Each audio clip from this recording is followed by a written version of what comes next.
ഇസ്ലാം മതത്തെയും വിശുദ്ധ ഖുർആന്റെ വാക്യങ്ങളെയും പ്രവാചകചര്യകളെയും തെറ്റായി വ്യാഖ്യാനിച്ചുകൊണ്ട്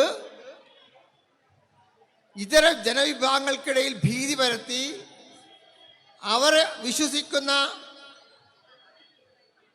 ആശയങ്ങൾക്ക് വിരുദ്ധമായി പ്രവർത്തിക്കുന്നവർ മുസ്ലിങ്ങളായാൽ പോലും ഭീകരപ്രവർത്തനം നടത്തി കൊന്നുകളയുന്ന ഒരു വിഭാഗമാണ് ഇസ്ലാമിക് ബ്രദർഹുഡ്. സയ്യദ് കുതുബും ഹസൻ അൽ ബന്നയും ഒക്കെ ചേർന്ന് ഈജിപ്തിൽ നിന്ന് രൂപം കൊടുത്തിയ ആ പ്രത്യയശാസ്ത്രമാണ് ജമാഅത്തെ ഇസ്ലാമിയെ അന്ന് മുതൽ ഇന്ന് വരെ നയിച്ചുകൊണ്ടിരിക്കുന്നത്.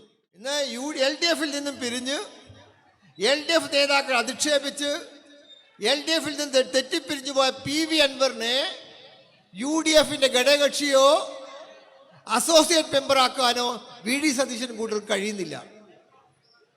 വലിയ തടസ്സങ്ങളുണ്ട്. എന്നാൽ ഇന്ത്യയിൽ ഒരു ഇസ്ലാമിക രാഷ്ട്രം സ്ഥാപിക്കണമെന്ന് ആഗ്രഹിക്കുന്നവർ, ഇന്ത്യയുടെ മോചനം ഇസ്ലാമിലൂടെ എന്ന് മുദ്രാവാക്യം വിളിക്കാൻ ഭയമില്ലാത്തവർ, ഏത് വർഗീയതയെ കൂട്ടുപിടിച്ചും പിണറായി വിജയൻ സഖാവിനെ, പിണറായി വിജയൻ സർക്കാരിനെ